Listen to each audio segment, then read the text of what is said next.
Halo Wak, thank you udah nonton dan klik video ini. By the way, thank you juga untuk kalian yang udah setia dan juga selalu nonton semua video yang gua upload. Sorry kalau misalnya akhir-akhir ini gua agak sering terlambat ngupload video karena bener-bener lagi busy banget ngurusin beberapa kehidupan dunia yang berhubungan sama dunia perkuliahan gua. So, doakan Wak, semoga semua itu bisa terselesaikan dengan segera dan gua bisa fokus pada topik dunia pageant. Oke, sesuai dengan request yang gua lihat di beberapa komentar, banyak banget nih yang kayaknya pengen banget dibahas salah satu daerah yang benar-benar punya potensi wanita, dan spesialnya daerah ini tuh punya produk yang luar biasa ikonik dengan wanita-wanita kulit eksotisnya. Dimana seperti kita tahu bahwa wanita-wanita berkulit eksotis pernah trending di dunia beauty pageant pada tahun-tahun sebelumnya. Dan apakah tahun ini Yayasan Putri Indonesia bakal memilih Mutiara dari Timur untuk memenangkan crown dari Miss Universe Indonesia dan dikirimkan ke ajang internasional? Just wait and see. Mari kita bahas di video berikut ini. Lanjut.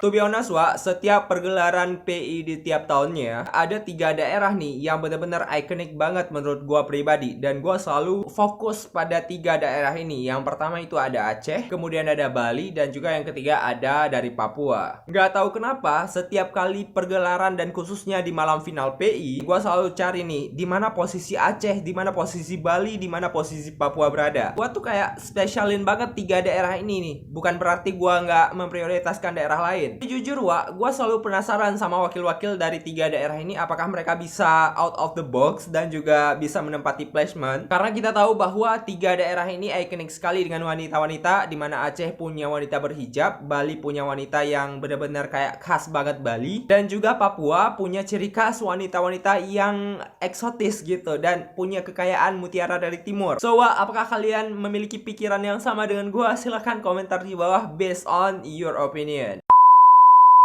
Oke, kita lanjut kepada topik di mana peranan Papua di Yayasan Putri Indonesia, especially di pemilihan Putri Indonesia tiap tahunnya. Oke, jujur, kalau kita lihat dari latar belakang sejarahnya, Papua memiliki histori dan juga latar belakang yang luar biasa di perjalanan panggung Putri Indonesia tiap tahunnya. Dan bahkan kalau dibandingkan dengan Aceh yang kemarin gua bahas, wakil Papua lebih mentereng prestasinya dan lebih bervariasi nih, dapat award, kemudian dapat placement. Namun ada satu hal nih yang belum didapatkan oleh wanita-wanita Papua, yaitu belum bisa memenangkan salah satu dari crown top 3 beauty pageant Putri Indonesia. So, sebenarnya ada apakah di balik ini semua? Apakah YPI belum bisa mendapatkan target yang benar-benar cukup untuk memenuhi kriteria sebagai Putri Indonesia dari Indonesia Timur? By the way gengs, kalau misalnya dilihat dari perjalanan join di Putri Indonesia, Papua udah join nih dari pertama kali Yayasan Putri Indonesia didirikan dari tahun 1992. Nah, dari semenjak tahun 1992, Papua mendapatkan banyak sekali placement dibandingkan dengan daerah-daerah lain yang mungkin belum pernah mendapatkan titel sekalipun. Papua ini termasuk daerah yang diprioritaskan di Yayasan Putri Indonesia. Hal ini tuh bisa kita lihat di beberapa tahun sebelumnya. Yayasan Putri Indonesia pernah mempercayakan beberapa prestasi di wanita-wanita eksotis dari Papua. Dan seperti yang gue lihat di tahun 2020 kemarin, meskipun wakil dari Papua yaitu Hermin Rahel Makanuai belum bisa menempati placement di top 10 ataupun top 11, tapi seenggaknya di top 11 kemarin itu gue bangga banget karena ada perwakilan dari Papua Barat yang berhasil tembus di top 11 ini. Luar biasa.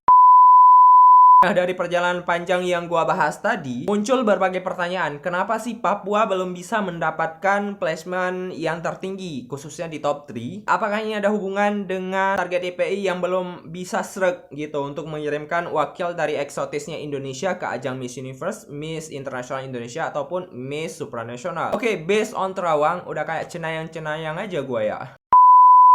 Oke, menurut pendapat yang gua lihat nih, selama ini Papua hanya mentok di top 11, kemudian hanya masuk ke dalam kategori kepulauan yang diberikan oleh Yayasan Putri Indonesia melalui favorit kepulauan ataupun beberapa Indonesia berbakat dan sebagainya. Alasan pertama kenapa Yayasan Putri Indonesia belum memilih Indonesia Timur sebagai pemenang PI yang mungkin belum menemukan seorang pemenang yang cocok. Kita tahu bahwa wakil Papua ini benar-benar paket komplit banget. Misalnya kayak Papua Barat di tahun-tahun sebelumnya ada Olfa Alhamid, kemudian beberapa ada wakil yang benar-benar kayak punya potensi banget untuk menang, tapi belum bisa memenangkan Crown PI karena memang standar yang dicari oleh Yayasan Putri Indonesia mungkin belum memenuhi di dirinya mereka sendiri. Nah, ini tuh bisa diperbaiki kalau misalnya Papua memiliki lisensi pribadi ataupun ada sebuah organisasi yang benar-benar menaungi dan khususnya di pemilihan putri Papua untuk mengupgrade dari wakil-wakil Papua. Karena gue lihat bahwa potensi anak-anak Papua ini benar-benar kayak punya sesuatu banget gitu kalau dimunculkan di mata dunia. Jadi kebayang kalau misalnya negara-negara lain mengirimkan wakil yang eksotis, misalnya kayak USA yang sering banget nih ngirim wakil yang eksotis. Nah, gue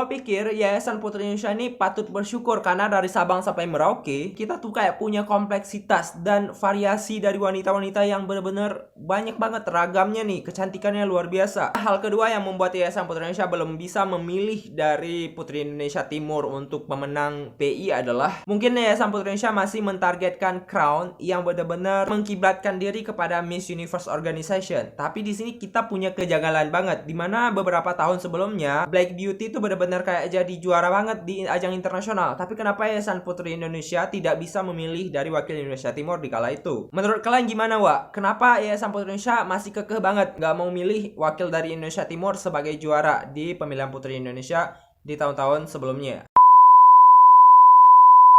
Based on alasan yang gue bilang tadi, mari kita bahas nih beberapa petunjuk yang mungkin bisa dipakai oleh wakil Papua untuk mengupgrade skillnya agar bisa mendekati bau-bau mahkota Putri Indonesia 2022 ini. Jujur Wak, gue pertama kali lihat pengumuman dari Putri Indonesia memilih Dina sebagai Putri Indonesia Papua 2022. Gue fall in love banget nih sama seorang Dina yang punya ciri khas Papua banget gitu. Harapannya Dina itu benar-benar bisa melenggang ke top 11 dan top 10, bahkan hingga melenggang jauh ke top 5 untuk memenangkan crown Yayasan Putri Indonesia di tahun ini, Wak. Nah, melihat dari kekurangan-kekurangan dan juga hal-hal yang bisa diperbaiki sebelumnya dari wakil Papua, gua kayak menyarankan banget nih untuk Dina agar bisa memperdalam dari skill bahasa Inggris dan juga public speakingnya yang luar biasa. Tapi kalau untuk based on public speaking, gua percaya bahwa wakil Papua tuh benar-benar mantap banget dalam hal public speaking. Gua percaya banget kalau wakil Papua tuh benar-benar mantap banget dalam hal public speaking dan udah nggak bisa diragukan lagi nih. Nah, hal mungkin yang bisa ditambahkan sedikit adalah mengenai catwalk dan juga modeling serta pose dari wakil Papua ini yang harus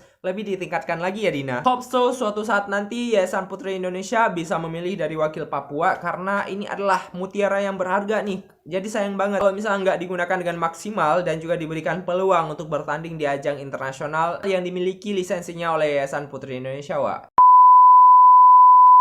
So, itulah Wak pendapat gua dengan segala kekurangan dan kelebihannya. Silahkan kalian komentar di bawah kalau misalnya kalian itu punya yang namanya opini pribadi mengapa Papua belum bisa mendapatkan mahkota dari Crown Indonesia. Maksudnya mahkota dari Putri Indonesia tahun 2020 dan 2022 nanti. See you.